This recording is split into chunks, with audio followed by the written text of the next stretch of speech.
This is the Money Hour with your host, Tina Mitchell, on Alternative Talk, AM 1150.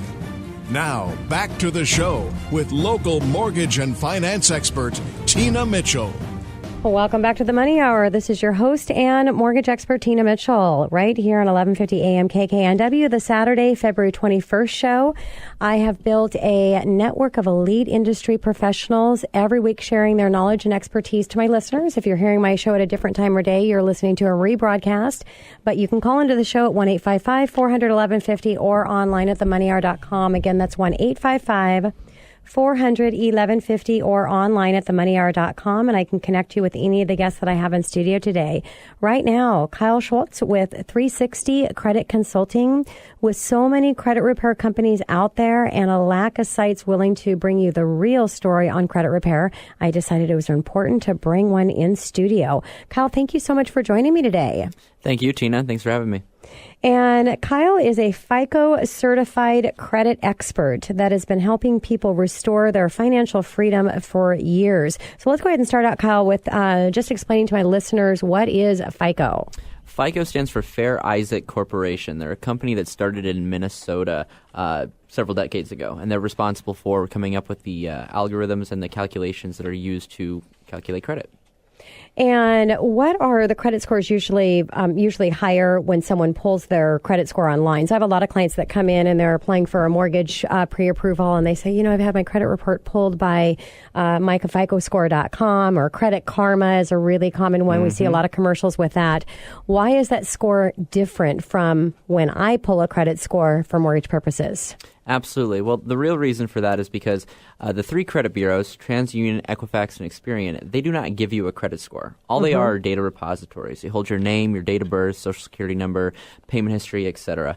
What happens is FICO, once again, Fair Isaac Corporation, they're a company that creates these computer programs to assess risk.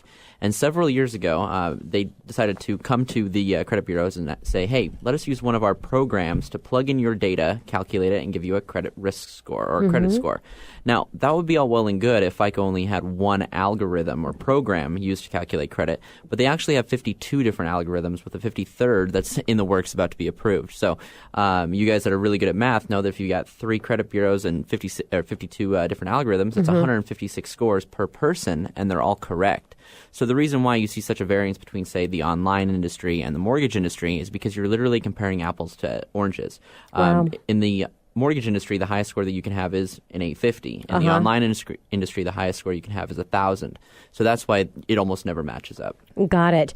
And I need you to actually send me that in an email. Well said, because that is the hardest question to answer when a client asks. It doesn't make any sense, and it's confusing. Absolutely. So what does the FICO score or the credit score, not FICO score, but the credit score consist of? You mean what goes into having credit calculated? Well, correct. There are several different, I guess you can look at them like pie wedges that make up the whole pie itself. The first one is payment history. It accounts for 35% of your score. This one's pretty self-explanatory. It's where you're going to find your history of payments on your homes, your autos, your student loans, etc. It's also where every single negative account is found, your collections, your bankruptcies, etc. So that's a pretty important section. You want to make sure that you have everything, all your ducks in a row there.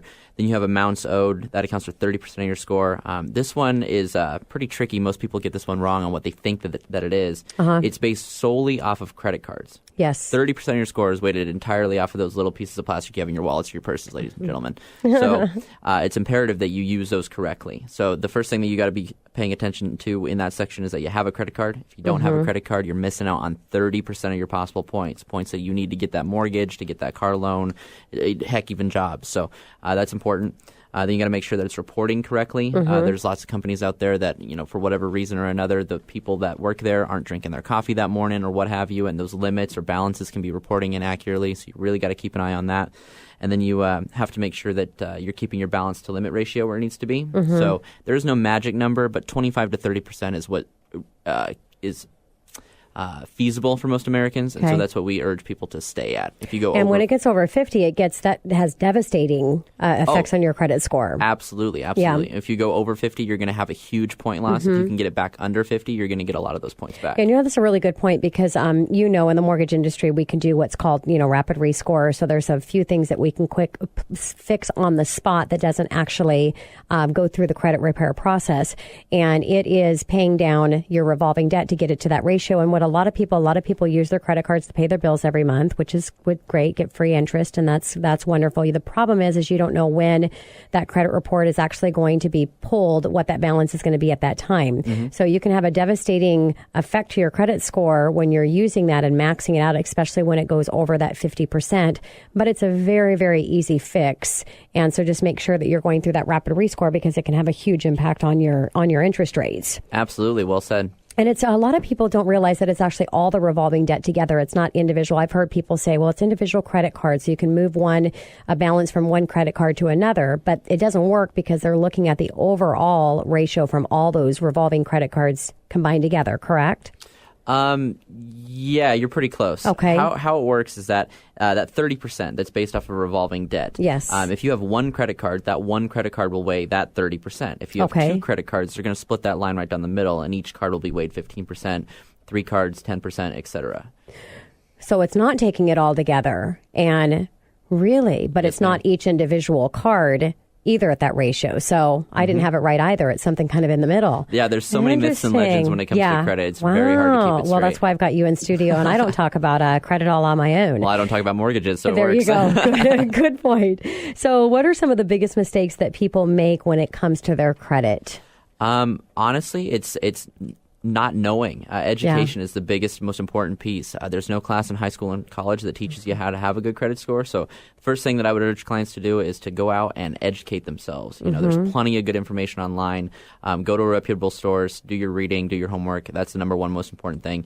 Past that, it's honestly payment history. That's probably the most important thing. You've got to make your payments on time. So if you have late payments, God forbid, rolling lates, you really can't be doing that. That's something we see frequently, and using those credit cards correctly. Yeah. And what about paying cards off and not understanding that can have a devastating effect on your credit because of the history? And you mentioned that in the pie chart. Not understanding that I think it's a myth out there that people hear. If you're not using credit cards, if they're open and you're not using them, it's bad for your credit. The reality is if they're open and you're not using them, don't close them if they have more than 2 years, because that's something you can't recover from. I mean, it's, unless you go get as an authorized user in someone else's account that has that established credit.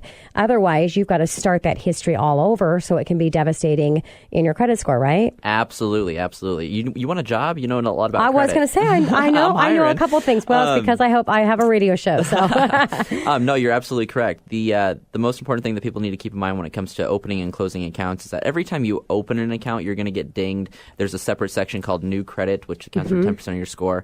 So you got to be cognizant of that. That's also where credit inquiries are found. But as far as when you close accounts down, that's going into this section, Length of Credit History. It accounts for 15% of your score. And what they're looking for in this section of the algorithms that are being used is what your oldest account is, what your newest account is, and what the average age of all combined accounts is. So if you have a Lane Bryant card from 1976, I don't care if you don't shop there anymore. Don't ever close that account, because it's the most important part of that section of your credit. Yeah. And Kyle, what about late payments? How long do late payments stay on a consumer's credit report? Absolutely. Late payments, along with most derogatory items, will stay on a report statute of limitations up to 7 years. Okay. Perfect. And what are some items that can be removed from during the credit repair process? Yeah, absolutely. Pretty much anything that you can think of that's derogatory, that hurts somebody's credit in one way or another, can be removed during a credit repair process. Collections, bankruptcies, judgments, tax liens, foreclosures, deed in lieu, short sales. Once again, pretty much anything you can think of. The most important part is that you do work with a company that's reputable, that knows what they're doing, and knows how to put the pressure on the bureaus where it needs to be applied. Got it. And is it true, too, that with a bankruptcy or something that it's not that actual bankruptcy that has that big effect on your credit scores, but it's all the lates that are surrounding that bankruptcy, that even if those get taken off, that can have a huge effect on your credit score? Absolutely. Yeah. So what are you doing to actually get these items removed? Great question. So what it is that we do is we function and rely heavily off of the Fair Credit Reporting Act. It's a law that was established in the 1970s, and every consumer here in the country is able to take advantage of it. Basically what we do is we contact the credit bureaus on our clients' behalf, and we have our attorneys write investigations for us. In these investigations, we're looking for any and all documentation to prove the validity of the accounts. I'm looking for names, dates, signatures, addresses, 7 years worth of payment history. If it's a medical collection that I want to see who the doctor was, what the procedure was, things like that. Now, by law, the credit bureaus have 30 to 45 days to respond. If within that time frame they cannot give me every single stitch of documentation that I ask for, so not 5 out of 10 or 8 out of 10, they got to give me 10 out of 10 of the documents. If they can't, then by law, the verbiage in the law states that it has to be corrected or removed, and 99% of the time it's just simply removed. Yeah, and it's beautiful. Put the burden back on the creditor. Exactly. So, and isn't there a statistics that really 70% of people have issues on their credit report that can be removed from the credit repair process? Absolutely. You bump that number up by 10%, you hit it right on the head. Oh, my gosh. Unbelievable. Exactly. There has been actual statistics released from FICO and the credit bureaus themselves that have stated that 80% of credit reports have some sort of detrimental error. That's the verbiage that they use. And what that means is that 8 out of 10 of you people listening have, through no fault of your own, something on your report that is dragging your credit score down anywhere between 15 and 20 points roughly. Yeah, wow. So the credit repair process, if somebody's looking at getting approved for a mortgage, they actually have to get through this credit report the credit repair process, because you can't be in dispute when you're trying to go through a home mortgage. How long does that process take? If I had a listener that called into the show today and started the process and they did what they need to do in a timely fashion, what's the average turn time? Before they would be ready to come back and close the loan? Yes, before their credit repair process would be completed. Once again, it does come back to having a good, reputable company working with you. Okay. But my average, for instance, is 90 to 120 days. That's how long typically it takes for me to get a client from a bruised, battered, and broken kind of a status and send them back to that loan officer bright, shiny, and new. Okay. And what about the average point increase that you're seeing with your clients? That one's really hard to answer because every client is like a snowflake. There's no two credit reports that are the same. So as far as point increases, it just kind of depends. Overall, we average about a 24 point per month increase per bureau for our clients. So if you do the math on 90 to 120 days, it can be pretty substantial. Yeah, makes sense. So if a listener is thinking, what do they need to look for when hiring a credit repair company, to wrap up my segment with you, what would that be, Kyle? Well, the first thing you would want to look for is make sure that they're accredited by the Better Business Bureau. There's some that fly under the radar there. You want to make sure that they're accredited. One of the best things to look for, and it's a very rare trait to find, is a FICO certified company. So here at 360, we are FICO certified. There's about 2% of companies within my industry that have that accreditation, and we're actually endorsed and accredited by FICO. So we're credit experts. We know it inside and out. That's one of the most important things you want to look for. Also, the billing and charging aspect of things. Legally, credit repair companies cannot charge exorbitant upfront fees. They have to actually be charging for the services after it's been rendered. So if they're asking you for $1,500 up front and I'll fix your credit, there's an issue. Yeah, makes total sense. Well, Kyle, thank you so much. First time having you in studio, and I'm excited to have you back. And I really appreciate your wealth of information and sharing it with my listeners. Well, thank you so much, Tina. And coming up next in the Money Hour, discover your vision and your passion behind your work and your organization. Sally Fox with Engaging Presence right here at 1150 AM KKNW after this short break.